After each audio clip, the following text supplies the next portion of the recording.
प्यारे बच्चों, आपका हमारे YouTube channel method two point में स्वागत है। आज हम आपके लिए आपकी पूरी बुक के 50 मोस्ट इम्पोर्टेंट क्वेश्चन लेकर आए हैं। अगर आप ये क्वेश्चन अच्छे से कर लेंगे, तो आप पाएंगे कि यही क्वेश्चन जो हैं आपके लगभग हर पेपर में आ रहे हैं, ठीक है ना? अगर आप इन क्वेश्चन को कर लेते हैं, तो मैं कहता हूँ कि 90% आपकी तैयारी हो जाएगी अच्छे से। अगर आप इन क्वेश्चंस को अच्छे से कर लेते हैं, 90% है ना? ऑब्जेक्टिव क्वेश्चंस की तैयारी हो जाएगी, ठीक है? मैं सब्जेक्टिव क्वेश्चन की बात नहीं कर रहा हूँ, मैं ऑब्जेक्टिव क्वेश्चन की बात कर रहा हूँ, क्योंकि 20 क्वेश्चन आपके ऑब्जेक्टिव क्वेश्चन आने हैं, बहुविकल्पीय वाले, टिक मार्क वाले, ठीक है ना? 20 क्वेश्चन आने हैं और 20 क्वेश्चन बहुत होते हैं, ठीक है ना? अगर आप ये अच्छे से कर लेते हैं, तो आपको लगभग 20 क्वेश्चन में से 18 क्वेश्चन, 17 से 18 क्वेश्चन इन्हीं के जैसे या इन्हीं में से मिल जाएँगे, ठीक है ना?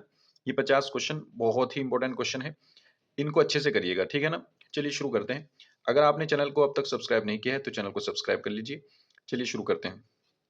देखिए बच्चों, पहला क्वेश्चन ये क्या कह रहा है कि संख्या 144 के अभाज्य गुणनखंडों के घातों का योगफल होगा, है ना? तो हमें क्या करना होगा, इसके अभाज्य गुणनखंड निकालने होंगे। अभाज्य गुणनखंड कैसे निकालते हैं हम देखिए, हम बताते हैं आपको। देखिए आपके पास 144 है ना, इसका आपको अभाज्य गुणनखंड निकालना है, ठीक है ना? अभाज्य गुणनखंड एलसीएम लेकर के ऐसे ही तो निकलता है।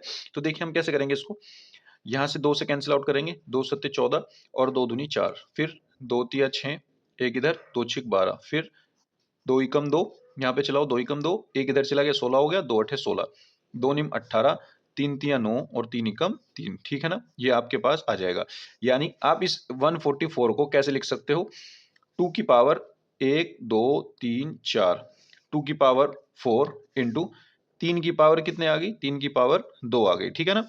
2 की पावर 4 लिख सकते हैं, 3 की पावर 2 लिख सकते हैं। अब उसने कहा है कि अभाज्य गुणनखंडों के घातों का योगफल, अभाज्य गुणनखंड यही तो है 2 गुना 3, इनकी जो पावर है, इनकी जो घात है, उनका योगफल आपको निकालना है। तो घातों का जो योगफल आएगा वो क्या आएगा, 4 + 2 यानी आपका 6 आंसर आ जाएगा, ठीक है ना? कौन सा ऑप्शन है, सी ऑप्शन है बच्चों, ठीक है ना? सी ऑप्शन आपका सही हो जाएगा पहले का, ठीक है? पहले का सी। चलिए आगे चलते हैं। सेकंड क्वेश्चन देखिए, सेकंड क्वेश्चन कह रहा है वह बड़ी से बड़ी संख्या जिससे 125 और 70 को विभाजित करने पर शेषफल क्रम से 8 और 5 प्राप्त होता है ना? तो हम क्या करेंगे, अगर इसने कहा है कि पहले शेषफल जो बच रहा है, पहले वो शेषफल ही हटा दो इनमें से, दोनों में से, ठीक है ना? 125 में से 8 बच रहा है, तो इसका मतलब 125 में से आप 8 घटा दीजिए, संख्या क्या बचेगी आपकी, 5 इधर से और ये बचेगा 117, और इसी तरीके से 70 में से आप 5 घटा दीजिए, 70 में से 5 घटा दीजिए, आपके पास बचेगा 65। अब इन दोनों को हमें बड़ी से बड़ी संख्या बतानी है, तो हम क्या करेंगे, इनके अभाज्य गुणनखंड करने के बाद इनका हम में से निकाल देंगे, ठीक है ना? इनका हम में से निकाल देंगे।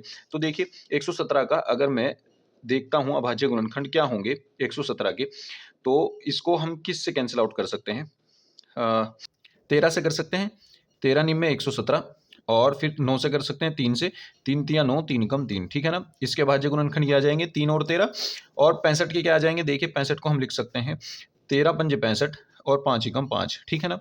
तो यानी अगर मैं 117 के अभाज्य गुणनखंड देखूं, वो आते हैं 13 इंटू 3 इंटू 3, ठीक है?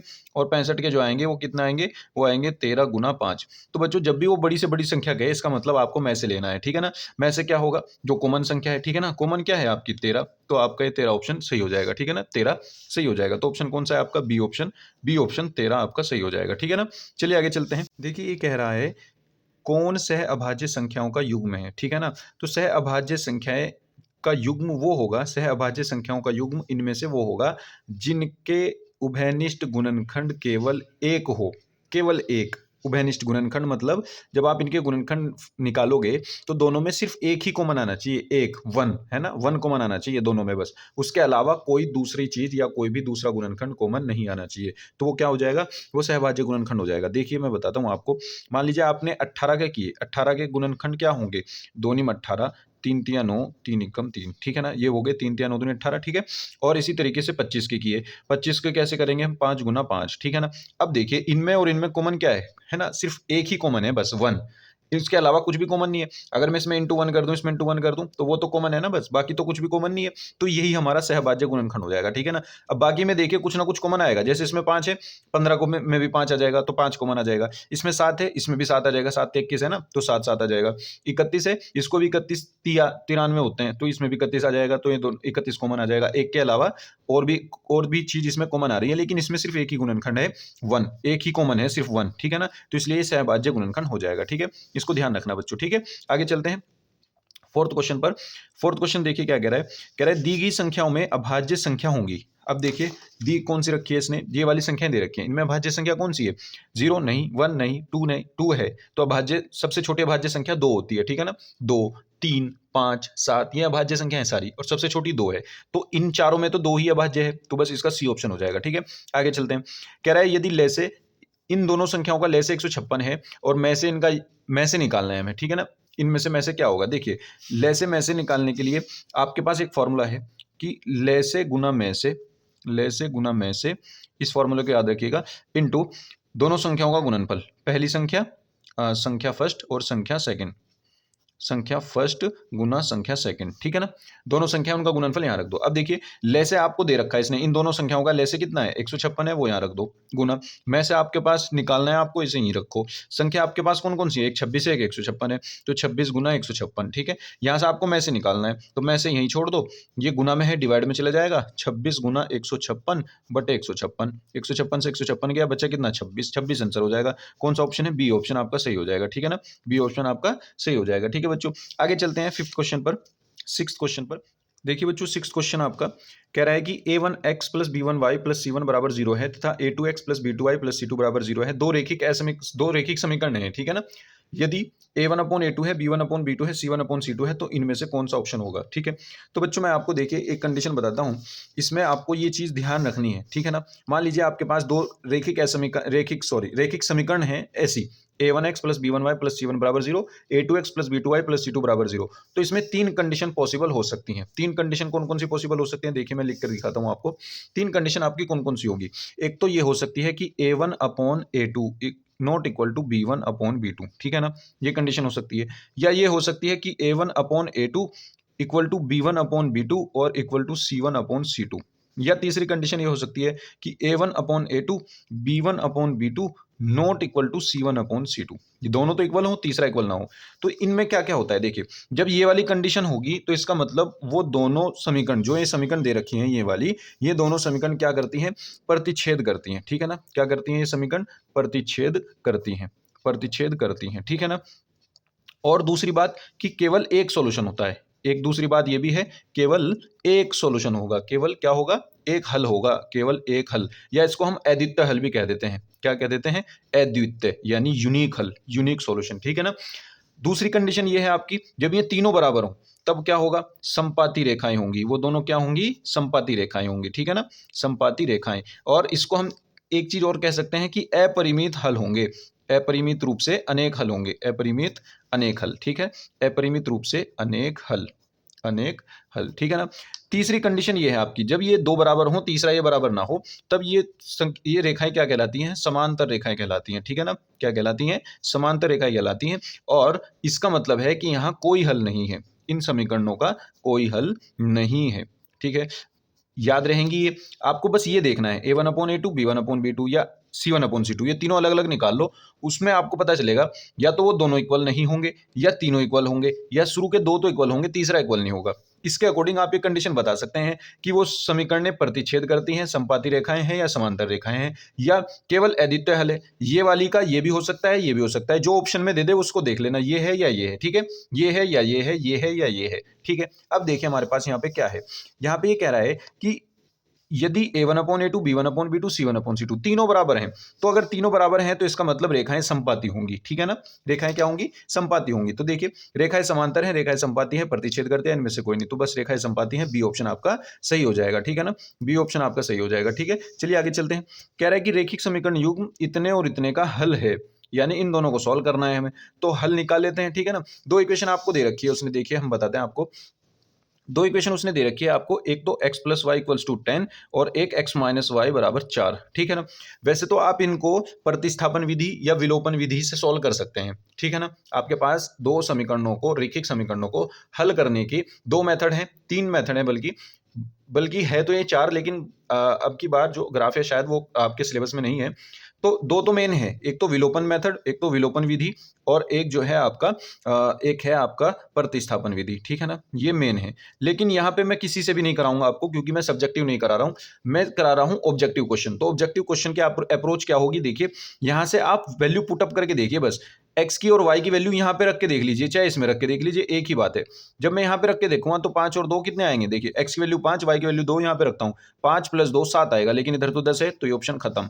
यहाँ से देखो 7 रख दो, एक्स की वैल्यू वाई की वैल्यू 10, 7 और 3 10 हो जाएंगे। हाँ ये वेरीफाई कर रही है, तो बस बी ऑप्शन आपका सही हो जाएगा इसका भी। ठीक है, क्या हो जाएगा, 7वें का बी ऑप्शन सही है, आगे चेक करने की जरूरत नहीं है। ठीक है ना, अब ये दोनों इसमें भी रख के देखना, 7 - 3, 7 में से 3 का क्या बचेगा, 4 बचेगा। ठीक है ना, तो दोनों में वेरीफाई कर रहा है, तो इसका मतलब बी ऑप्शन आपका सही हो जाएगा। ठीक है, आगे चलते हैं। देखिए नेक्स्ट क्वेश्चन आपका क्या कहता है, यदि रेखिक समीकरण युग्म ये और ये दो समीकरण दे रखे हैं कि अपरिमित रूप से अनेक हल हैं तो के का मान क्या होगा। अब देखिए इसके अपरिमित रूप से अनेक हल हैं। अब अपरिमित रूप से अनेक हल की कंडीशन क्या थी, ये वाली अपरिमित रूप से अनेक हल है ना, अपरिमित रूप से अनेक हल, इसकी कंडीशन ये है कि ये तीनों बराबर आएंगे। ठीक है ना, अब देखिए हमारे पास यहाँ पे क्या है, हमारे पास जो इक्वेशन है वो ये है 2x + 3y 2x + 3y = 5 और 4x + ky = 10, ky = 10। ठीक है, अब यहां से हम क्या करेंगे, सबसे पहले तो इन्हें इस फॉर्म में बना लेंगे जो ऊपर हमारे पास ये फॉर्म थी, यानी ये कांस्टेंट की वैल्यू इधर, ये कांस्टेंट की वैल्यू इधर,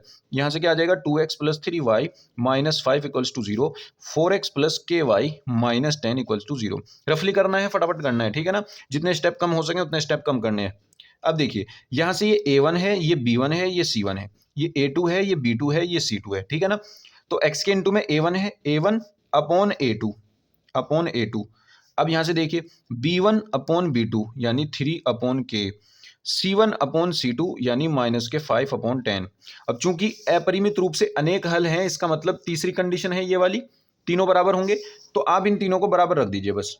अब चाहे तो आप इन दो को उठा लीजिए, चाहे आप इन दो को उठा लीजिए, आपकी मर्जी है। हम क्या करते हैं, इन दो को उठा लेते हैं। ठीक है ना, तो यहां से क्या हो जाएगा, ये आ जाएगा 2/4 = 3/k। ठीक है ना, अगर मैं इससे इसको काट दूं 1/2 आ जाएगा, इसकी गुना यहाँ हो जाएगी, के की गुना यहाँ हो जाएगी, तो के की वैल्यू कितनी आ जाएगी, 6 आ जाएगी, सिंपल। ठीक है ना, तो देखिए के कहाँ है, कौन सा ऑप्शन है आपका, यहाँ पे आपका डी ऑप्शन सही हो जाएगा। ठीक है ना, डी ऑप्शन आपका सही हो जाएगा, यहाँ पे डी ऑप्शन आपका सही हो जाएगा। ठीक है ना, चलिए आगे चलते हैं, नेक्स्ट क्वेश्चन देखते हैं।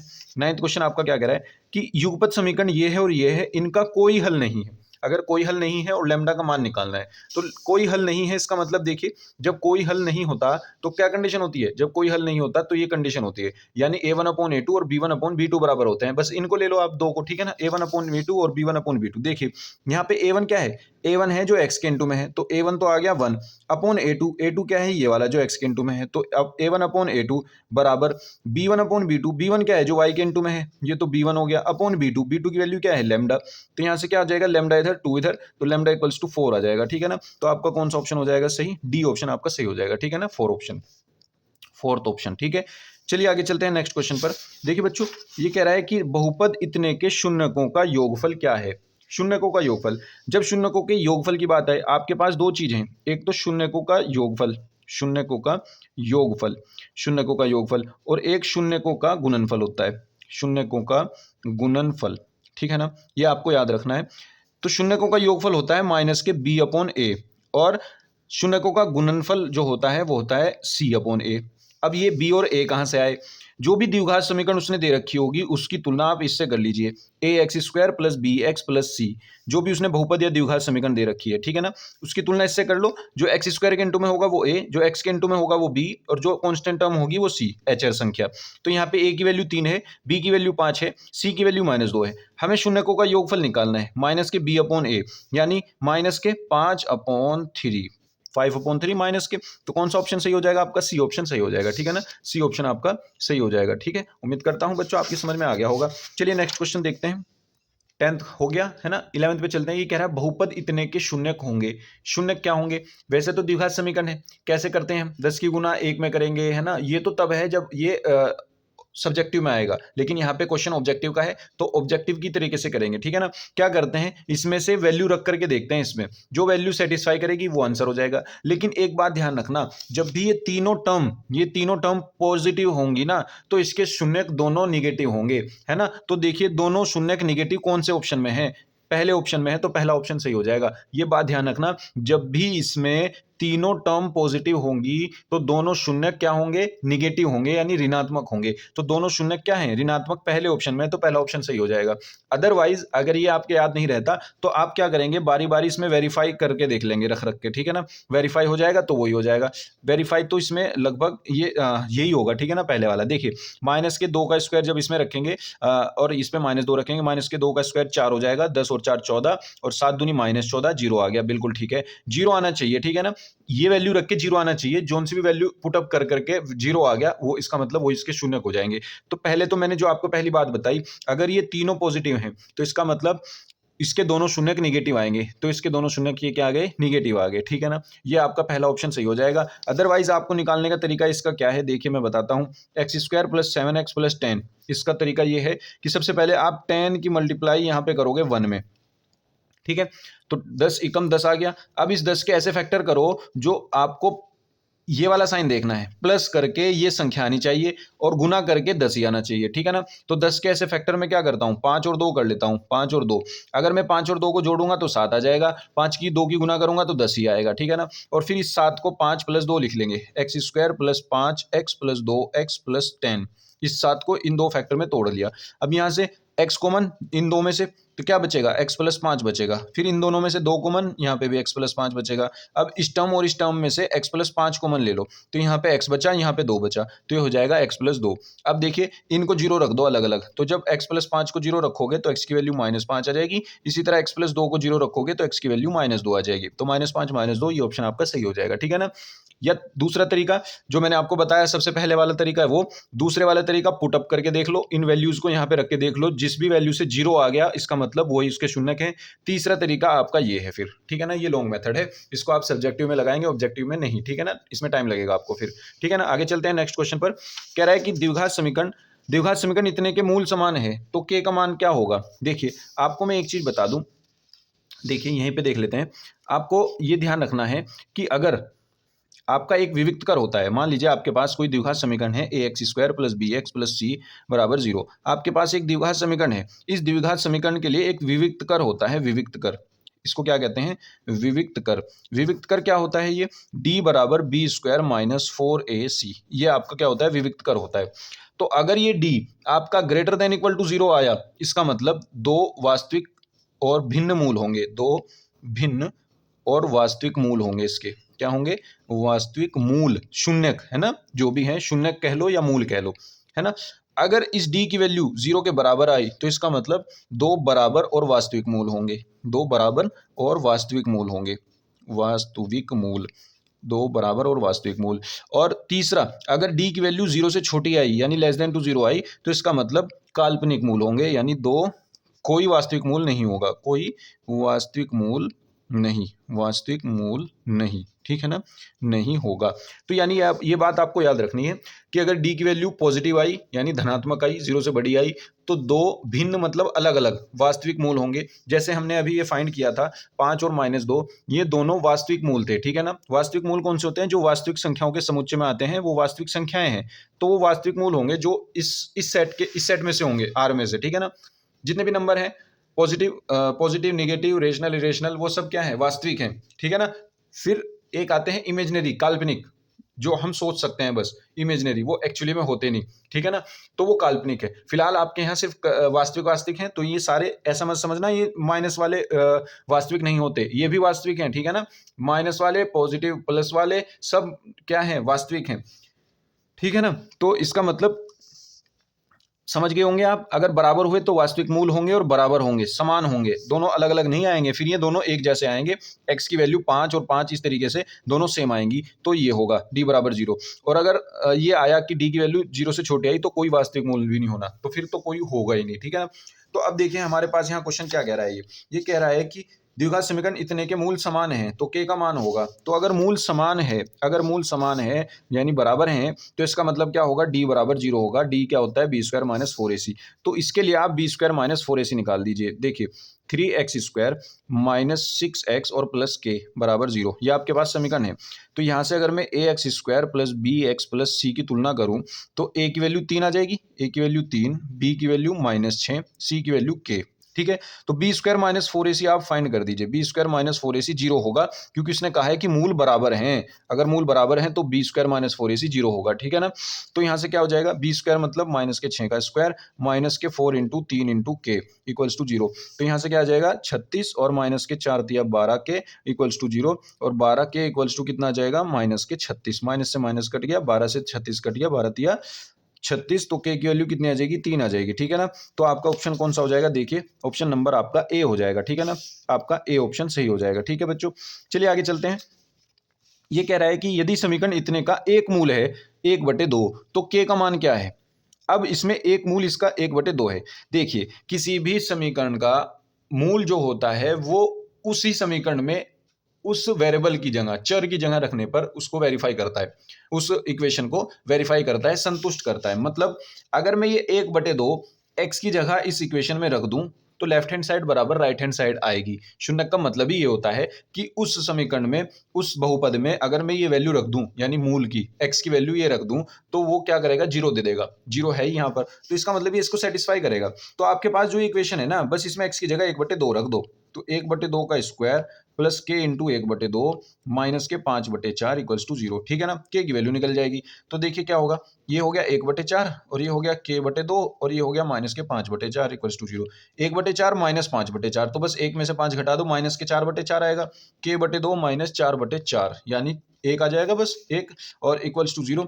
एक चला गया उधर, तो k/2 इक्वल्स टू 1 और k की वैल्यू यहाँ से आ जाएगी 2 की गुना यहाँ, तो ये आ जाएगा 2, k बराबर 2। ऑप्शन नंबर ए आपका सही हो जाएगा, ठीक है ना। ऑप्शन नंबर आपका ए सही हो जाएगा, ठीक है। नेक्स्ट क्वेश्चन देखिए, कह रहा है कि द्विघात समीकरण x माइनस 1/x बराबर 1 का विविक्तकर होगा। इसका विविक्तकर क्या है, विविक्तकर होता है आपका, मैंने अभी बताया था, देखिए विविक्तकर होता है आपका बी स्क्वायर माइनस के 4ac, ठीक है ना, ये वाला बी स्क्वायर माइनस 4ac। तो बस आपको क्या करना है, इस समीकरण का बी स्क्वायर माइनस 4ac निकालना है, ठीक है ना। तो ये समीकरण देखिए आपकी x minus 1/x equals to 1, क्या हो जाएगा X square minus 1/x equals to 1। यहां से क्या होगा, X square minus 1 equals to X, X इधर ले आओ, X square minus X minus 1 equals to 0। अब इसका आपको बी स्क्वायर माइनस 4ac निकालना है, ठीक है ना। तो बी स्क्वायर माइनस 4ac क्या हो जाएगा, देखिए b की वैल्यू है यहाँ पे -1 का square minus 4 into a into C की वैल्यू -1 है, ठीक है ना। बी स्क्वायर -1 इंटू 4ac ये निकालना है आपको। तो ये क्या हो जाएगा, -1 का स्क्वायर 1 और माइनस माइनस प्लस 4, तो +4 और इक्वल्स टू 5 आ गया। तो डी की वैल्यू कितनी आ गई आपकी 5 आ गई, तो आपका विविक्तकर 5 आ गया, ठीक है ना। देखिए कौन सा ऑप्शन हो जाएगा आपका, डी ऑप्शन सही हो जाएगा, ठीक है ना। डी ऑप्शन आपका सही हो जाएगा, डी ऑप्शन पांचवा आपका सही हो जाएगा, ठीक है। उम्मीद करता हूँ आपकी समझ में आ गया होगा। चलिए नेक्स्ट क्वेश्चन पर चलते हैं बच्चों। देखिए बच्चों नेक्स्ट क्वेश्चन आपका ही कहता है कि समीकरण इतने के मूल होंगे, यानी इस समीकरण के मूल क्या होंगे, वास्तविक, असमान, वास्तविक नहीं, या वास्तविक और बराबर, या शून्य। तो हमें देखना पड़ेगा। देखिए हम क्या करते हैं, इस समीकरण का हम वियुक्त कर निकाल लेते हैं, ठीक है ना। ये समीकरण आपकी क्या है, 4x² minus 12x, 4x² minus 12x plus 9 equals to 0, है ना। ये समीकरण है आपकी। देखिए इसमें हम क्या करेंगे, इस समीकरण में से हम इस समीकरण का बी स्क्वायर माइनस 4ac निकाल देते हैं, डी बराबर बी स्क्वायर माइनस 4ac, क्योंकि इसी से पता चलेगा हमें, देखिए इसी से पता चलेगा डी से कि हमारे पास क्या है, दो जो भिन्न, वो जो मूल आएंगे वो क्या आएंगे, भिन्न अलग अलग आएंगे, बराबर आएंगे, या आने के ही नहीं, है ना, वो हमें देखना है। तो देखिए हम क्या करेंगे, B square minus 4ac, B की वैल्यू कितनी है, माइनस के 12 का स्क्वायर माइनस 4 गुना 9, ठीक है ना। ये ए है यहाँ पे, ये बी है यहाँ पे, ये सी है, ठीक है ना। तो यहाँ से क्या आ जाएगा, 12 का स्क्वायर 144, 4 चौक 16, 16 निम्न ये भी 144, तो ये कितना हो जाएगा 0। डी की वैल्यू 0 आ गई, इसका मतलब समान हो जाएंगे, है ना। डी बराबर 0 आ गया। डी बराबर 0 कब आता है, जब दो बराबर वास्तविक मूल हों। तो दो बराबर वास्तविक मूल हैं और बराबर हैं, तो इसका मतलब सी ऑप्शन आपका सही हो जाएगा। 15 का क्या हो जाएगा आपका, सी ऑप्शन आपका सही हो जाएगा, ठीक है ना बच्चों। चलिए आगे चलते हैं नेक्स्ट क्वेश्चन पर। कह रहा है कि दो संख्याओं के योगफल और अंतर क्रम से 8 और 2 हैं, तो संख्याएं क्या होंगी। देखिए अगर मान लेते हैं हम वो संख्याएं क्या हैं, x और y हैं, तो इनके योगफल जो दिए उसने 8 दिए और इनका जो अंतर दिया वो 2 दिया, है ना। यही तो कहा उसने, दो संख्याओं का योगफल 8 है और संख्याओं का अंतर 2 है। अब देखिए यहां से अगर मैं देखता हूं इनको जोड़ करके देख लीजिए, बस योगफल और अंतर। सिंपल है। देखो अगर आप सोल्व करने बैठोगे तो थोड़ा सा टाइम लग जाएगा। अगर यहीं पे देख लोगे 6 और 2 8 होते हैं, 6 में से 2 गए 4 होता है, तो ये तो गलत है। जोड़ करके 8 आना चाहिए, घटा करके 2 आना चाहिए। 5 और 3 8 हो जाएंगे, 5 में से 3 गया 2, बी ऑप्शन आपका सही हो जाएगा। बस 16वें का आपका बी ऑप्शन सही हो जाएगा, ठीक है ना। बस ये सही हो जाएगा। और अगर इक्वेशन बना करके करना है तो उन दो संख्याओं का एक्स और वाई मान लीजिए, जोड़ करके 8 आएगा, घटा करके 2 आएगा। इन समीकरणों को विलोपन विधि से या प्रतिस्थापन विधि से सोल्व कर लीजिए। मैं क्या करता हूँ, विलोपन विधि से सोल्व कर लेता हूँ। वाई से वाई कट गया, ये 2x हो गया, जोड़ दिया मैंने इन समीकरणों को, 8 और 2 10 हो जाएगा। एक्स की वैल्यू 2 पंजे 10, एक्स की वैल्यू 5 आ जाएगी। एक्स की वैल्यू 5 किस में है, देखिए एक्स की वैल्यू 5 इसी में है, तो बी ऑप्शन आपका सही हो जाएगा, ठीक है। नेक्स्ट क्वेश्चन देखते हैं। 17वां क्वेश्चन कह रहा है कि बिंदु इतने और इतने के बीच की दूरी क्या होगी। देखिए एक्स वाई और minus X minus Y, X comma Y और minus X comma minus Y, इनके बीच की दूरी निकालनी है। बीच की दूरी का फॉर्मूला क्या होता है, देखिए बीच की दूरी का फॉर्मूला होता है under root x2 minus x1 का whole square, y2 minus y1 का होल स्क्वायर। यानी ये आपका होता है x1 y1, ये होता है x2 y2। तो इसमें से ये घटाओ माइनस x, तो ये कितना हो जाएगा, अंडर रूट माइनस एक्स का होल स्क्वायर, प्लस इसमें से ये घटाओ दूसरे में से दूसरे वाला, तो माइनस वाई का स्क्वायर, तो कितना हो जाएगा, देखिए under root minus X minus two X का होल स्क्वायर क्या हो जाएगा, 4x square, plus minus Y minus two Y का स्क्वायर कितना हो जाएगा, 4y स्क्वायर। 4 दोनों में से कॉमन आ गया, कितना बचा, 4x square plus Y square, ऐसे आ जाएगा। 4 रूट से बाहर आ जाएगा तो कितना आ जाएगा, ये आ जाएगा 2 under root X square plus Y square, ठीक है, ये आ जाएगा। तो ऑप्शन कौन सा है, देखिए 2 into under root X square plus Y square आपका सी ऑप्शन सही हो जाएगा, ठीक है ना। तो आपका 17वें का आपका सी ऑप्शन सही हो जाएगा, ठीक है। चलिए आगे चलते हैं नेक्स्ट क्वेश्चन पर। व्यास ए बी के एक वृत्त का केंद्र 2, -3 है और बी का निर्देशांक 1 4 है, तो ए के निर्देशांक बताओ। मान लीजिए आपके पास ये वृत्त है और इस वृत्त का ये व्यास है, ठीक है ना, ये ए है ये बी है, ये व्यास है ए बी। कह रहा है वृत्त का केंद्र जो है वो 2, -3 है, ये 2, -3 है, और बी के निर्देशांक दिए हैं 1, 4, यानी बी के निर्देशांक है 1, 4। आपको ये वाला निकालना है, ठीक है ना। तो आप इसको मान लीजिए x, y, ठीक है ना। अब देखिए इन दोनों का मध्य बिंदु होता है ये बीच वाला, तो पहला और पहला जोड़ करके अगर मैं आधा कर दूं x+1/2, कोमा दूसरा और दूसरा जोड़ करके आधा कर दूं y+4/2, तो ये जो आएंगे ये वाले आएंगे मिड पॉइंट 2, -3, ठीक है। तो पहला पहले के बराबर रख दो, x+1/2 बराबर 2, तो 2 इधर गया 4 हो गया, 1 उधर गया माइनस में, तो x की वैल्यू 4 में से 1 गया 3 आ गई, ठीक है।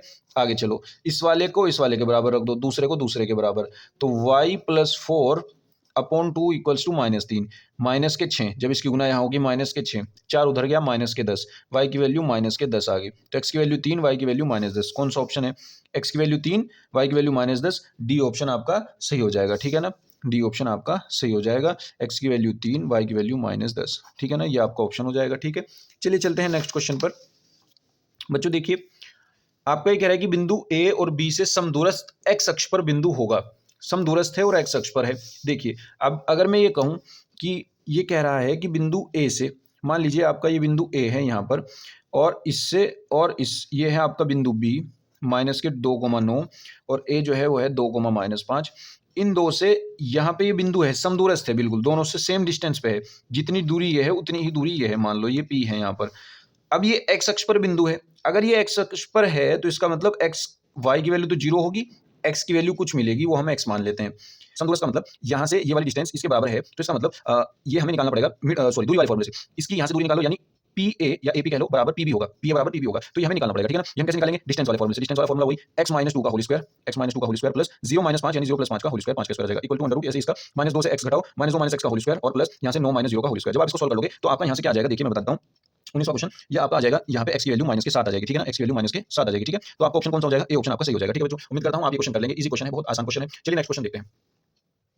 देखिए बच्चों नेक्स्ट क्वेश्चन आपका क्या कहता है, 20वां क्वेश्चन कह रहा है कि बिंदु इतने इतने एक त्रिभुज के शीर्ष है, वह त्रिभुज होगा। देखिए या तो आप क्या करिए, अगर ये त्रिभुज होगा, कोई भी त्रिभुज हो, तो या तो आपको इस त्रिभुज की तीनों भुजाएं निकालनी पड़ेंगी अलग अलग, ए बी सी, डिस्टेंस फॉर्मूले से, ए बी निकालो, बी सी निकालो, ए सी निकालो, उसमें आपको पता चल जाएगा कि कौन सा त्रिभुज है। या फिर आप ऐसे कीजिए, देखिए आप क्या कीजिए, इनको ना पॉइंट को आप कार्तीय तल में रख दीजिए, मान लीजिए 1 2 3 1 2 3 1 2 3, है ना। यहाँ पे कितना है, x पे भी 4 है और -x पे भी 4 है, तो यहाँ पे 4 ले लो इधर और -4 ले लो इधर। देखिए यहाँ पे मान लीजिए 4 आ गया और यहाँ पे -4 आ गया, तो 4 0 है ना, ये 4 0 दे रखा है इसने, तो ये आ जाएगा 4 0 और ये आ जाएगा आपका -4 0, ठीक है ना। और ये पॉइंट क्या है आपका 0 3 0 3 कहाँ होगा, यहाँ पे 0 3, ये हो जाएगा 0 3। तो अगर मैं इस पॉइंट से इस पॉइंट को मिला दूं और इस पॉइंट से इस पॉइंट को मिला दूं, तो ये ट्रायंगल बना, ये आपको क्या दिखाया, देखिए जब ये वाली डिस्टेंस -4 है, ये वाली डिस्टेंस भी 4 है, है तो 4 यूनिट ही, माइनस तो डायरेक्शन को दर्शा रहा है, इधर माइनस में है इसलिए, लेकिन है तो ये 4 यूनिट ही, 4 यूनिट इधर है, तो जब ये वाली डिस्टेंस बराबर है तो ये वाली डिस्टेंस भी तो बराबर होगी यहाँ पे, तो इसका मतलब ये वाली डिस्टेंस इसके बराबर होगी, तो ये समद्विबाहु हो जाएगा जिसमें दो भुजाएं बराबर है। अगर आप फाइंड भी करोगे तो AB और AC दोनों बराबर आएंगी, AB और AC, ठीक है ना, इसका मतलब ये समद्विबाहु त्रिभुज हो जाएगा, समद्विबाहु त्रिभुज बी ऑप्शन आपका सही हो जाएगा एकदम, ठीक है ना।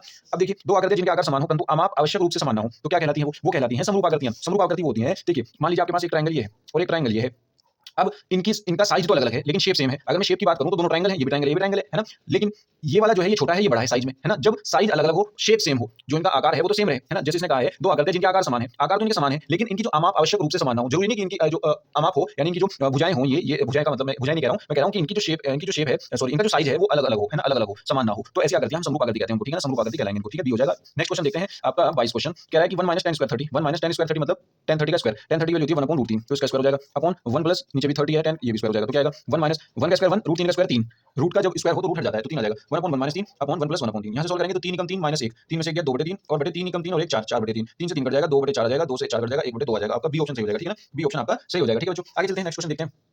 23 क्वेश्चन क्या कहता है, 2 tan square 45 cos square 30 sin square 60, देखिए 2 × tan 45 का मान 1 तो इसका स्क्वायर हो जाएगा, cos 30 का मान क्या होता है √3/2, √3/2 रख दिया उसका स्क्वायर हो गया क्योंकि ये स्क्वायर लगा ऊपर, और फिर माइनस sin 60 का मान भी √3/2 उसका स्क्वायर, देखिए प्लस में माइनस में खत्म होगी तो बचा क्या 2 × 2, तो आपका आंसर क्या हो जाएगा, सी ऑप्शन आपका सही हो जाएगा, ठीक है। आगे चलते हैं 24वां क्वेश्चन क्या रहा है, देखिए 24वां क्वेश्चन क्या कहता है, देखिए बच्चों नेक्स्ट क्वेश्चन आपका 24 क्वेश्चन ये कह रहा है कि किसी त्रिभुज एबीसी में एंगल सी जो है वो 90 डिग्री है, तो tan ए का मान ये है, तो आप इसका मान बताओ, ठीक है ना। देखिए हम क्या करेंगे, सबसे पहले एक ट्रायंगल बना लेते हैं, एक ट्रायंगल हमने बना लिया और एंगल सी पे जो है 90 दिया, यहाँ पे सी लगा दो, तो ये ए हो गया, ये बी मान लो, चाहे इसको ए मान लो इसको बी मान लो, ठीक है ना, कोई फर्क नहीं पड़ता। अब देखो इसने क्या कहा, tan ए 1/√3 है, tan ए मतलब ये एंगल ले लिया, tan ए ये वाला एंगल, एंगल के सामने वाला लंब होता है फिर, ठीक है ना। अगर हम tan ए ले रहे हैं तो एंगल के सामने वाला tan ए जो दिया है इसने वो दिया है आपका 1/√3, तो इसका मतलब ऊपर वाला लंब नीचे वाला आधार, लंब बटे आधार होता है tan, है ना। तो लंब हो जाएगा इसके सामने वाला यानी BC, BC की वैल्यू 1 आ गई, आधार हो जाएगा नीचे वाला, इसकी वैल्यू आ गई, ये आधार हो गया इसके अकॉर्डिंग, ए के अकॉर्डिंग, तो ये √3 हो गया। आपको कर्ण निकालना होगा, कर्ण क्या आएगा, कर्ण होता है आपका लंब स्क्वायर प्लस आधार का स्क्वायर, देखिए ये जो कर्ण आ जाएगा आपका, ये आ जाएगा ए बी का स्क्वायर इक्वल्स टू इसका स्क्वायर यानी 3 प्लस इसका स्क्वायर यानी 1, तो कितना आ जाएगा 4, तो ए बी की वैल्यू कितनी आ जाएगी 2 आ जाएगी, स्क्वायर इधर रूट चला जाएगा ना, तो ए बी की वैल्यू 2 आ जाएगी, तो ये आपका 2 आ गया। अब देखिए आपको किसका मान चाहिए, देखिए आपको जो चाहिए साइन ए कोस बी का और कोस ए साइन बी का, है ना, साइन ए कोस बी का और कोस ए साइन बी का, यहाँ पे लिख देता हूँ मैं साइन ए कोस बी प्लस कोस ए साइन बी, ये आपको सारे मान चाहिए, कोस ए साइन बी, है ना। अब देखिए अगर आपको पता हो साइन ए क्या होता है, लंब बटे कर्ण, साइन ए क्या होता है लंब बटे कर्ण, साइन ए जो होता है वो लंब बटे कर्ण होता है, तो ए के अकॉर्डिंग लंब ये होगा कर्ण ये होगा, तो ये आ जाएगा 1/2। इसी तरीके से कोस ए निकाल लो, ये होता है आधार बटे कर्ण, कोस ए, आधार बटे कर्ण क्या हो जाएगा, इसके सामने वाला लंब है तो ये आधार हो गया, आधार बटे कर्ण क्या हो जाएगा √3/2, एंगल के सामने वाला लंब होता है और लंब से जो 90 डिग्री पे जुड़ा हुआ है वो आधार होता है, ठीक है। अब बी आ जाओ, बी पे आ जाओ, साइन बी और कोस बी की वैल्यू भी चाहिए, तो साइन बी देखिए क्या होगा, बी के सामने वाला, अब बी इसको बनाता हूं मैं कोण, तो इसके सामने वाला ये लंब होगा ये आधार होगा, अब ठीक है ना, तो लंब बटे कर्ण क्या हो जाएगा, लंब ये कर्ण ये, तो √3/2। अब कोस बी निकालते हैं, कोस बी आधार बटे कर्ण, इसके अकॉर्डिंग आधार यही रहेगा, आधार बटे कर्ण यानी 1/2 हो जाएगा, ठीक है। अब ये वैल्यू सारी यहाँ पे रख दो, साइन ए की वैल्यू कितनी है 1/2, कोस बी की वैल्यू कितनी है 1/2, कोस ए की वैल्यू कितनी है √3/2, साइन बी की वैल्यू ये भी √3/2, तो यहाँ से देखिए क्या हो जाएगा, ये आ जाएगा 1/4 प्लस ये आ जाएगा 3/4, ठीक है ना, इसकी गुना ऊपर नीचे ये हो गया, इसकी गुना यहाँ, इसकी गुना यहाँ, ये हो गया। अब 3 और 1 4, 4/4, 4 से 4 कट गया 1 आ गया, तो कौन सा ऑप्शन आपका सही हो जाएगा, देखिए आपका सी ऑप्शन सही हो जाएगा, ठीक है ना, सी ऑप्शन आपका सही हो जाएगा। आगे चलते हैं 25th क्वेश्चन पर, कह रहा है कि यदि कोस ए बराबर 7/25 है तो tan A plus cot A का क्या मान होगा।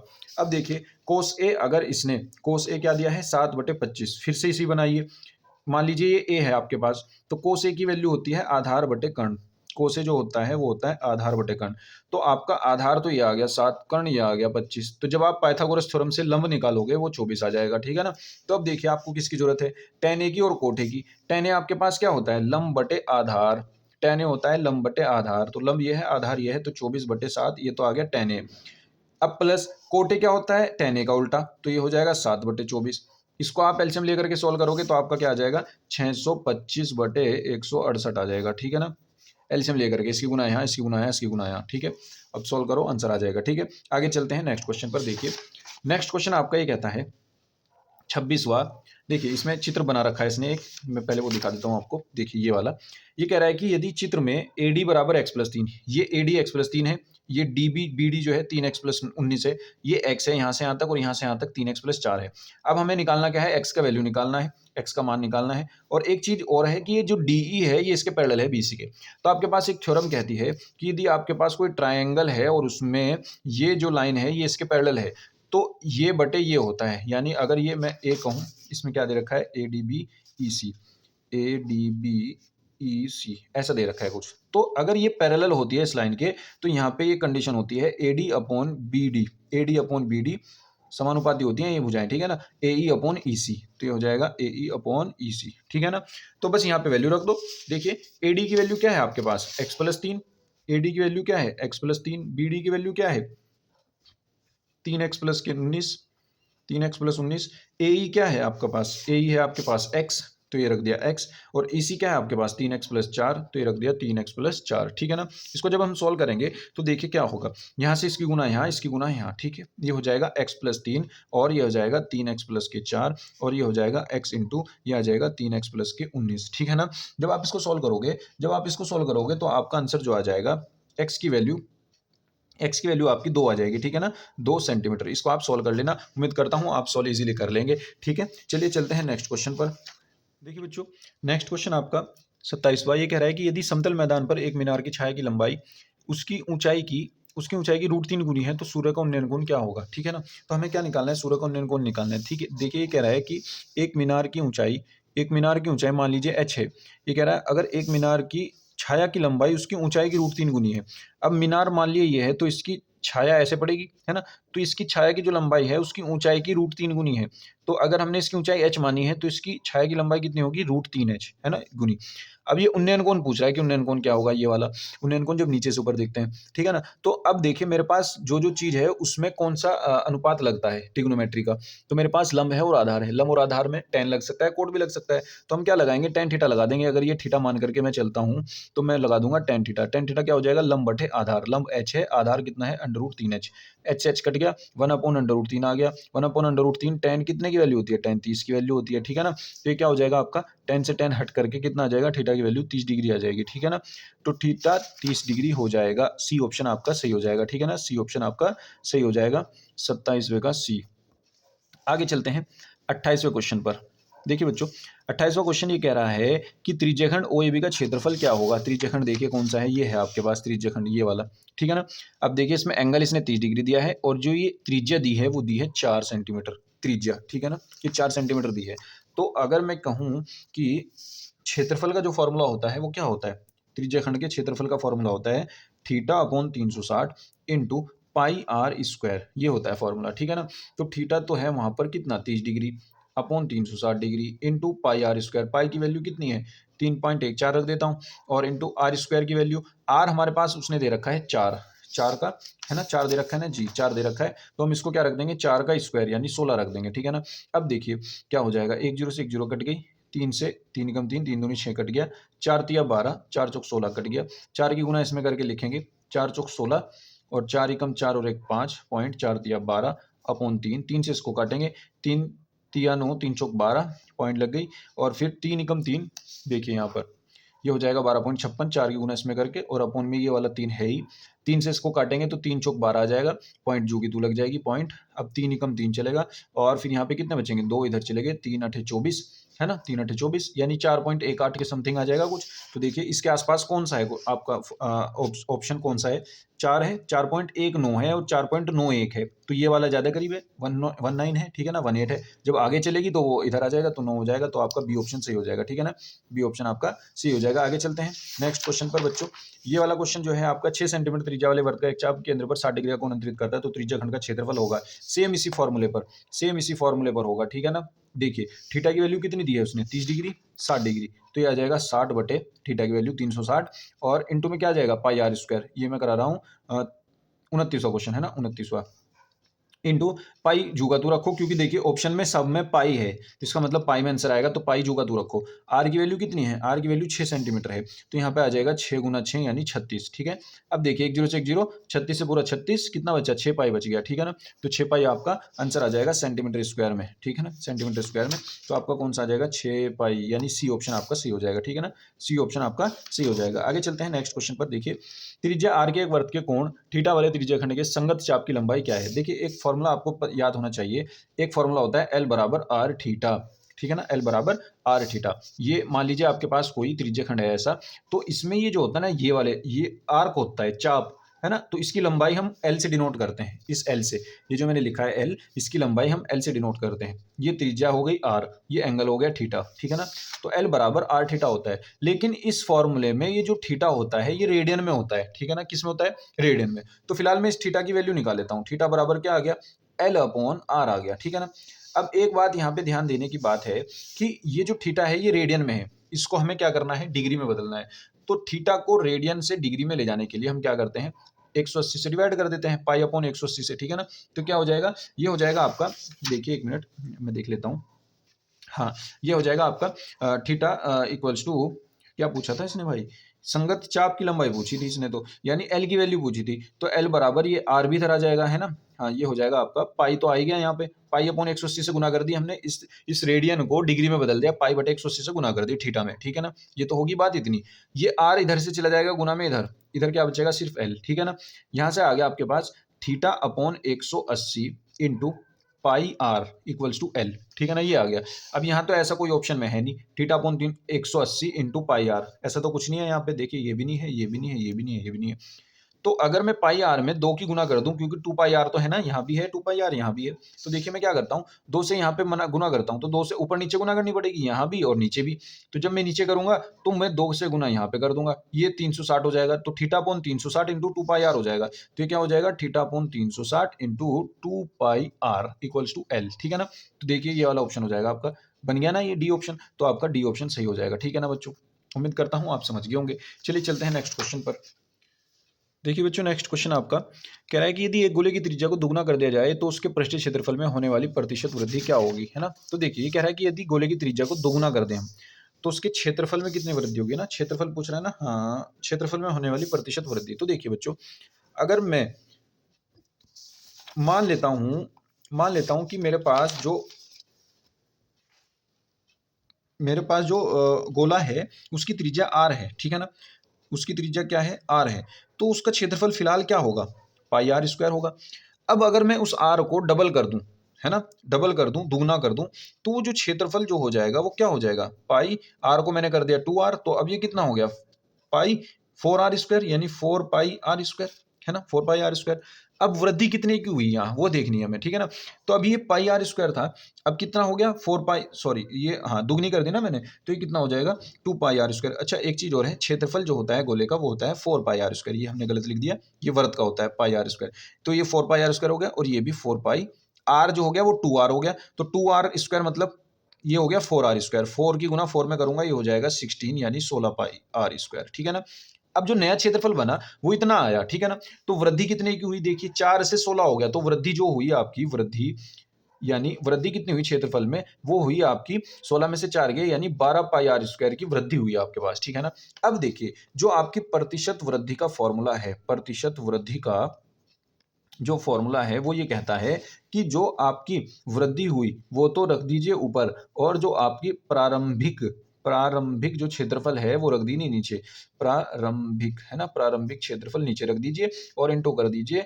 100 से। ठीक है ना, परसेंटेज आ जाएगी, तो वृद्धि आपकी देखिए कितनी है, वृद्धि आपकी है 12 पाई आर स्क्वायर, प्रारंभिक क्षेत्रफल कितना है आपका 4 पाई आर स्क्वायर, इंटू कितना है 100, पाई आर स्क्वायर से पाई आर स्क्वायर खत्म, 4 तिया 12 और 300 क्या आ जाएगा ये 300%।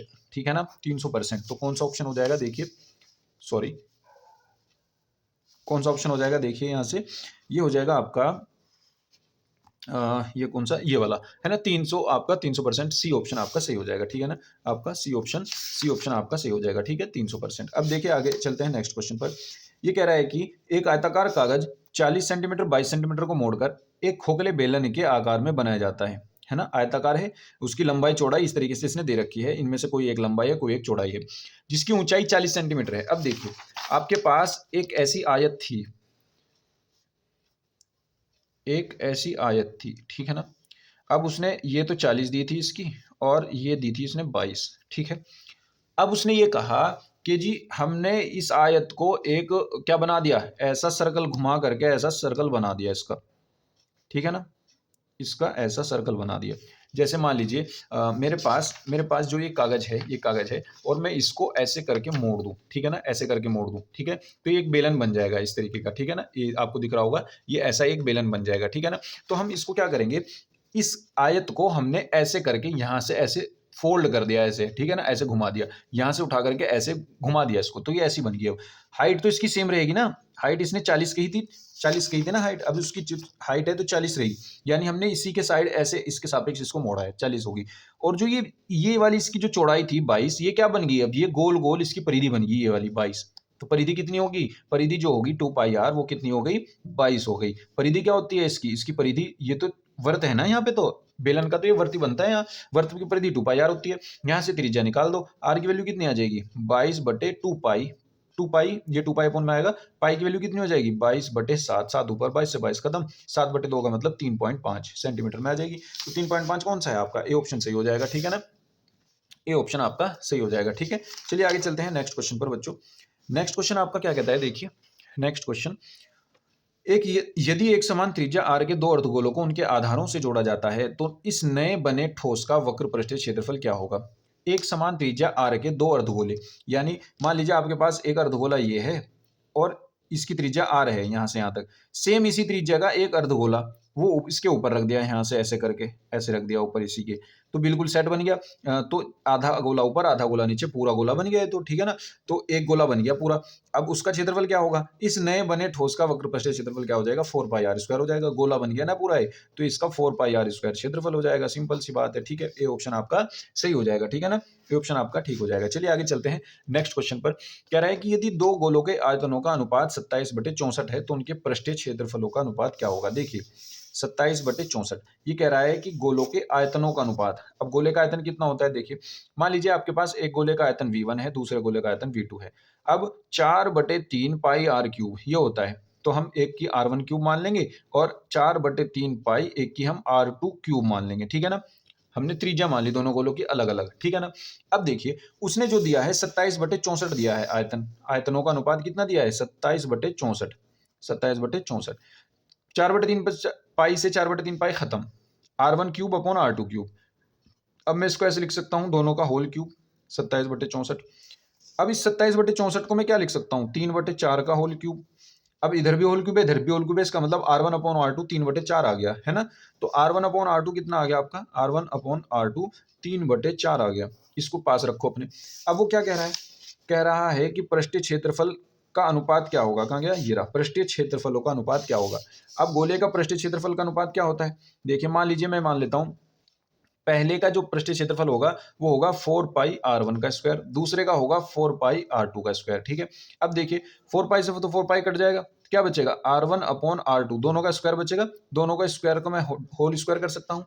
r1 अपॉन r2 की वैल्यू कितनी है, 3/4 है, तो मैं यहाँ पे 3/4 रख दूंगा, इसका स्क्वायर कर दूंगा, कितना आ जाएगा, 9/16 आ जाएगा। तो 9/16 आपका ऑप्शन सही हो जाएगा। कौन सा ऑप्शन है, देखिए ए ऑप्शन आपका सही हो गया, ठीक है ना, ए ऑप्शन आपका सही हो जाएगा, ठीक है बच्चों। उम्मीद करता हूँ आप समझ गए होंगे। चलिए चलते हैं नेक्स्ट क्वेश्चन पर बच्चों।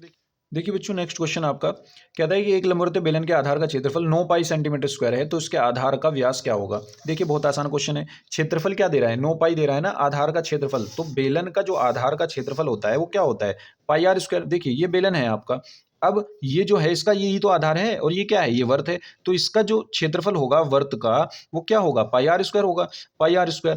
उसने कितना दिया है, 9π दिया है, तो हम क्या रख देते हैं यहाँ पे, 9π रख देते हैं, पाई से पाई कैंसिल आउट हो गया, r² बराबर 9, तो r की वैल्यू 3, तो r की वैल्यू 3 आ जाएगी। तो इसने क्या पूछा है, इसने पूछा है आधार का व्यास, तो r अगर 3 आई है, r अगर 3 आई है तो व्यास इसका डबल हो जाएगा, यानी 3 दूनी 6, तो 6 आपका सही हो जाएगा, डी ऑप्शन आपका सही हो जाएगा, ठीक है ना, डी ऑप्शन आपका सही हो जाएगा। डी वैल्यू होती है 2r, यानी 3 गुना 2 यानी 3 दूनी 6, ठीक है ना, 6 आपका सही हो जाएगा, ठीक है। नेक्स्ट क्वेश्चन देखते हैं 36वां, माध्यक और बहुलक के बीच संबंध होगा। बच्चों ये क्वेश्चन इंपॉर्टेंट है, इसके इसके ऊपर आपको एक क्वेश्चन जरूर मिल जाएगा, ठीक है ना। या तो यही क्वेश्चन मिल जाए, सेम फॉर्मूला पूछ ले, या फिर ऐसा ये नंबरिंग दे देगा, है ना, आपको डिजिट दे देगा और सोल्व करवा लेगा, ठीक है ना, इस फॉर्मूले पे। तो आपको फॉर्मूला याद हो जाएगा, तो आप इस क्वेश्चन को भी आसानी से कर लेंगे। इसको याद रखिएगा, बहुलक बराबर 3 माध्यक माइनस 2 माध्य। बहुलक बराबर, या आप इसको ऐसे याद कर सकते हैं, 3 माध्यक बराबर बहुलक प्लस 2 माध्य, ठीक है ना। ये सारे पॉजिटिव में हैं तो आपको इजी रहेगा, ठीक है ना। 3 माध्यक बराबर 2 बहुलक प्लस 3 माध्य, 2 बहुलक, एक बहुलक 2 माध्य, एक बहुलक 2 माध्य 3 माध्यक, ठीक है ना। तो देखिए यहाँ से क्या होगा, अगर मैं 2 माध्य इधर ले जाऊँ, ये माइनस में चला जाएगा, तो बहुलक बराबर 3 माध्यक माइनस 2 माध्य हो जाएगा। तो यहाँ से आपका ये ऑप्शन जो है ये वाला सही हो जाएगा, बहुलक बराबर 3 माध्यक माइनस 2 माध्य, ठीक है ना। ये इसके पास जाएगा तो प्लस हो जाएगा, यहाँ आएगा तो माइनस हो जाएगा, ठीक है। बी ऑप्शन आपका इसका सही है।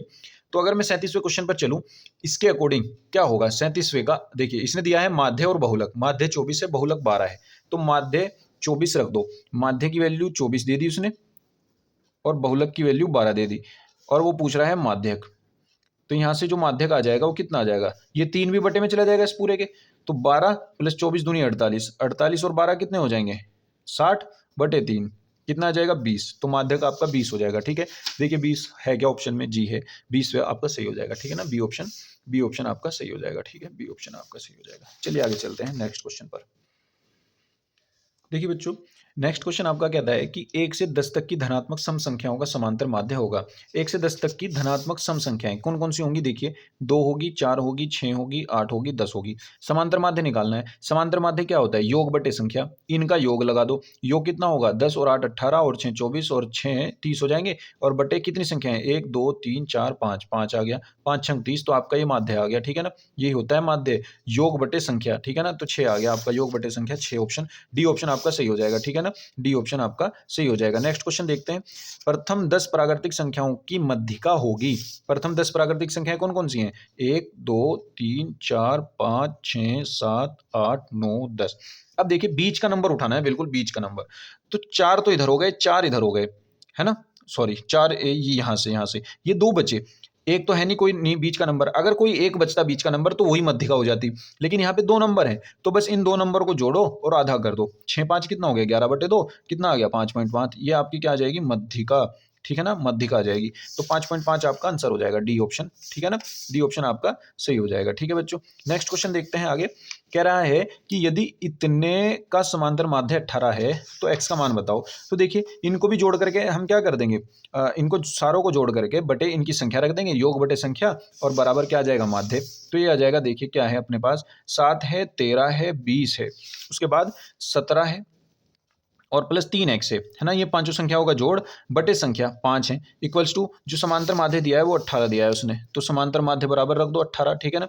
अब देखिए समांतर माध्य बराबर ही तो होता है योग बटे संख्या, तो 5 की गुना 18 में हो जाएगी, इनको सबको जोड़ देंगे, जब इनको हम जोड़ेंगे कितना आ जाएगा, ये आपका जोड़ करके आ जाएगा 57 प्लस 3x इक्वल्स टू 18 पंजे हो जाएगा 90, और 3x इक्वल्स टू 90 में से 57 के कितने बचेंगे 33, और x की वैल्यू कितनी आ जाएगी 11, ठीक है ना। तो x की वैल्यू 11 आ जाएगी, ऑप्शन नंबर आपका सी हो जाएगा, ठीक है ना, ऑप्शन नंबर सी सही हो जाएगा, ठीक है ना 11। अब देखिए कह रहा है n परीक्षणों का माध्य x बार है, यदि प्रत्येक परीक्षण को a से बढ़ा दिया जाए तो नया माध्य क्या होगा, नया माध्य भी क्या हो जाएगा a से बढ़ जाएगा, तो a जुड़ जाएगा x बार में, ठीक है ना, माध्य x बार था उसमें भी a जुड़ जाएगा, तो आपका a ऑप्शन सही हो जाएगा, ठीक है। आगे चलते हैं, कह रहा है समांतर श्रेणी इतने का सारवंतर होगा, सारवंतर निकालना आपको आता ही होगा, नेक्स्ट टर्म में से पिछली टर्म घटा दो बस, ठीक है ना। तो देखिए -1 में से -5 घटा देंगे, घटाने का ये है साइन, और 5 के साथ माइनस का वो अलग रखेगा, ठीक है ना।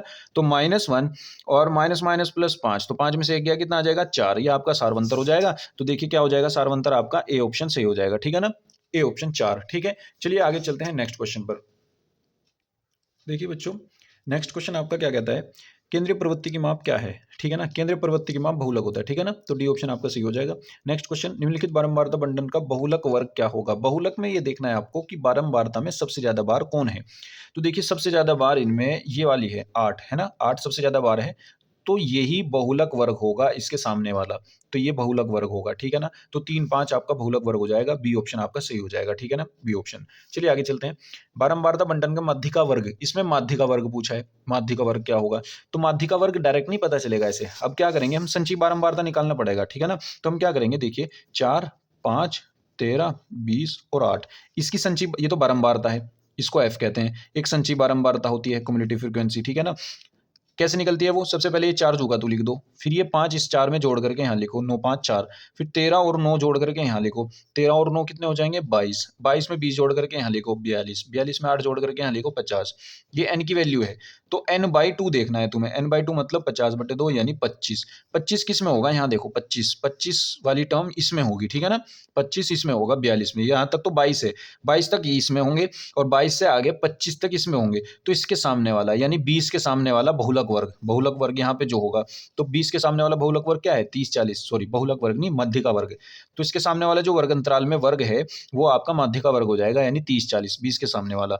42 में था ना, ये वाला 42 में था ना 25, तो इसके सामने वाला जो बहुलक वर्ग आएगा ये वाला आएगा, 20 के सामने वाला, 20 के सामने वाला 30 40 है, ठीक है ना। तो 30 40 आपका बी ऑप्शन सही हो जाएगा, ठीक है ना, बी ऑप्शन सही हो जाएगा। देखिए आगे चलते हैं। पासे को एक बार फेंकने पर सम संख्या प्राप्त होने की प्रायिकता क्या होगी? देखिए मान लीजिए आपके पास, आपको पासा फेंकना है, तो उस पर सम संख्या कौन कौन सी आ सकती है? 2 आ सकती है, 4 आ सकती है, 6 आ सकती है। पासा कौन सा होता है? गिट्टा, है ना। गिट्टा देखा होगा आपने, डाइस, जब आप खेलते होंगे लूडो, उसमें जो गिट्टा होता है उसको डाइस कहते हैं, उसी को पासा कहते हैं, ठीक है ना। तो वो पासा जो होता है उसमें सम संख्या कौन कौन सी है? एक तो 2 है, एक 4 है, एक 6 है, ठीक है ना।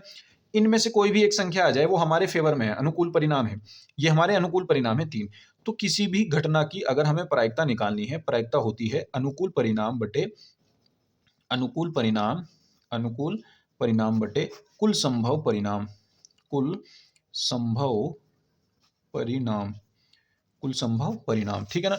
तो देखिए अनुकूल परिणाम हमारे पास कितने हैं? 3 है। इनमें से कोई सा भी आ जाए हमारे फेवर में है, क्योंकि इसने कहा है सम संख्या, तो सम संख्या तो ये तीनों हैं, तो 3 हमारे अनुकूल हैं। कुल कितने हैं पासे में? 6 फलक हैं, तो 6 आपके कुल परिणाम होंगे। 3/6 का मतलब 1/2। कौन सा ऑप्शन? ए ऑप्शन आपका सही हो जाएगा। आगे चलते हैं। कह रहा है वृत्त के बाहर स्थित किसी बिंदु से खींची गई स्पर्श रेखा की लंबाई होती है, स्पर्श रेखाओं की लंबाई। अब देखिए मान लीजिए आपके पास वृत्त है, अब ये वृत्त जो है इसके बाहर कोई बिंदु है, इस बिंदु से अगर मैं ये स्पर्श रेखा खींच देता हूं, 2 यहाँ भी और यहाँ भी, तो इन दोनों रेखाओं की लंबाई समान होती है, हमेशा ध्यान रखना, बराबर होती है, ठीक है ना। तो आपका ऑप्शन कौन सा हो जाएगा? देखिए आपका ऑप्शन ये हो जाएगा, असमान समान, और ये आपका समान हो जाएगा, ठीक है ना, समान। ऑप्शन बी ऑप्शन आपका सही हो जाएगा। ये तो नन ऑफ दीज है, नोट है ना, नन ऑफ दीज, इनमें से कोई नहीं, इन ऑप्शनों में से कोई नहीं, ऐसा नहीं है, आपका बी ऑप्शन सही हो जाएगा, समान, ठीक है ना। देखिए आगे चलते हैं नेक्स्ट क्वेश्चन। देखिए बच्चों नेक्स्ट क्वेश्चन आपका क्या कहता है? कह रहा है कि एक थैले में 3 लाल और 5 काली गेंदें हैं, एक लाल गेंद यदृच्छा निकाली जाने की प्रायिकता क्या होगी? देखिए वही कुल संभव परिणाम, अनुकूल परिणाम बटे कुल संभव परिणाम, यही देखना है हमें, ठीक है ना। अनुकूल परिणाम बटे कुल संभव परिणाम। तो अनुकूल परिणाम कितने हैं? लाल गेंद निकालनी है, लाल गेंद जितनी होंगी वो हमारे अनुकूल परिणाम है, तो लाल गेंद कितनी है? 3। तो अनुकूल परिणाम कितने आ जाएंगे? देखिए ऊपर अनुकूल परिणाम रख देंगे, नीचे कुल संभव परिणाम। कुल संभव परिणाम कितने होंगे? आपके पास कितनी गेंदें हैं उसमें टोटल? 3 ये 5 ये, तो 3 और 5 8 हो गया, तो टोटल कितनी होगी? 8 गेंदें, तो 3/8 आपका आंसर हो जाएगा, ठीक है ना। सी ऑप्शन आपका सही हो जाएगा, ठीक है।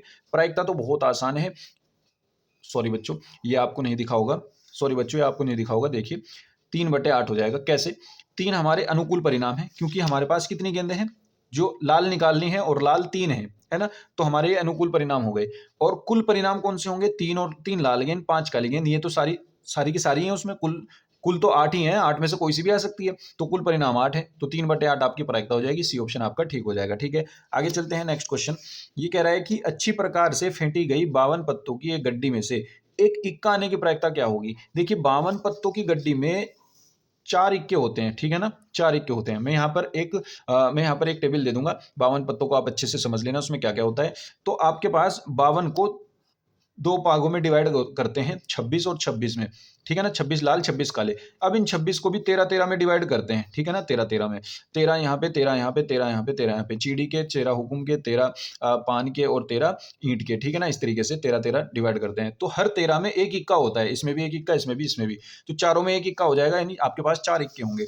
अब देखिए ये कह रहा है कि 52 पत्तों में से एक इक्का आने की क्या प्रायिकता होगी, यानी आपके अनुकूल परिणाम जो होंगे 4 इक्के, चारों में से कोई सा भी आ जाए आपके अनुकूल है, और कुल संभव परिणाम कितने होंगे? टोटल 52 पत्ते, ठीक है ना। तो ये कितना आ जाएगा? 4 एकम 4 और 13 चौके 52, यानी 1/13 आपका आंसर आ जाएगा, ठीक है, 1/13 आंसर आ जाएगा। कौन सा ऑप्शन? सी ऑप्शन आपका ठीक हो जाएगा, ठीक है ना, सी ऑप्शन। नेक्स्ट देखते हैं, पासे को उछालने पर अभाज्य संख्या प्राप्त होने की प्रायिकता क्या है? पासे को उछालने पर, पासा कौन सा होता है? वही डाइस होता है, ये वाला पासा। अभाज्य संख्या कौन कौन सी है इसमें? 2 है, 3 है और 5 है। अभाज्य संख्या जो किसी से न कटती हो, अपने आप से कटती हो, 1 से कट जाती हो, ठीक है ना, वो अभाज्य संख्या है। तो इन संख्याओं के आने की प्रायिकता निकालनी है हमें। तो कितनी होगी? अनुकूल परिणाम वही 3 है और कुल परिणाम 6 है, तो ये भी 1/2 आ जाएगा। ए ऑप्शन आपका सही हो जाएगा, ठीक है ना, ए ऑप्शन। और इसी के साथ ही बच्चों हमारे 50 क्वेश्चन पूरे कंप्लीट हुए। इन्हीं क्वेश्चन में से आपको बहुविकल्पीय में बहुत से क्वेश्चन मिल जाएंगे, ठीक है ना। अगर आप इनको अच्छे से कर लेते हैं तो आपकी अच्छी तैयारी हो जाएगी बहुविकल्पीय प्रश्न की, ठीक है ना। अगर आपको सब्जेक्टिव पर्सन भी इंपॉर्टेंट क्वेश्चन आपको चाहिए तो कमेंट में मुझे बताइए, मैं आपके लिए सब्जेक्टिव क्वेश्चन भी इंपॉर्टेंट क्वेश्चन लेकर के आऊँगा, ठीक है ना? उसकी भी वीडियो हम बना देंगे। तब तक आप अपनी तैयारी को जारी रखिए, अच्छे से तैयारी करते रहिए। कुछ भी डाउट हो तो आप कमेंट में पूछ सकते हैं, इंस्टाग्राम पर पूछ सकते हैं या ईमेल भी कर सकते हैं, ठीक है ना बच्चों? और आपको इस पेपर की पीडीएफ हमारे टेलीग्राम ग्रुप पर मिल जाएगी, लिंक सारी डिस्क्रिप्शन में है, आप वहाँ से देख सकते हैं, ठीक है ना? वीडियो अच्छा लगा हो तो लाइक कीजिए, अपने दोस्तों में शेयर कर लीजिए और चैनल को सब्सक्राइब कीजिए। Thank you.